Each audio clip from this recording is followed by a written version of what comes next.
Hello, Deb Calvert here again. We have all heard a lot about sales enablement. I think there's a complement to sales enablement that we don't talk about nearly as often, and we should. You see, when sellers are enabled, that means they are capable. They're better able to do their work. They have the necessary tools and training and resources. That's all good. But it goes nowhere unless there's also the companion called buyer ennoblement. To get the most out of your seller enablement, you also need to make sure you have buyer ennoblement. What does that mean? Well, first of all, the word ennoblement, it's a real word. I didn't make it up. It's just one that doesn't get all that used, not very often.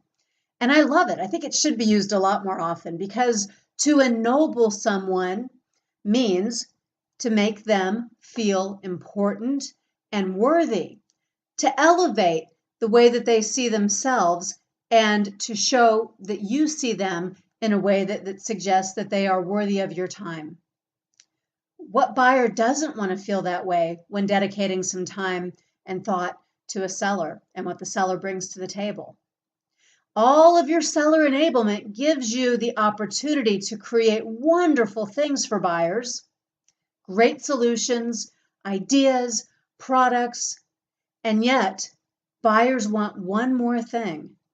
They want you to make them feel important and worthy.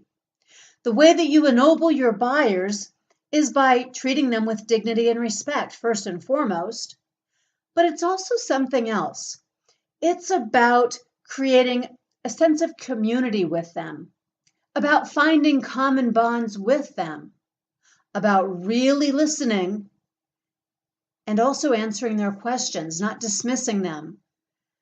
When you are ennobling your buyers, you're also encouraging them. You're helping them to sustain at those times when it's really hard to find what they need to find, down deep sometimes, to find what they need to drive the solution all the way through within their own company.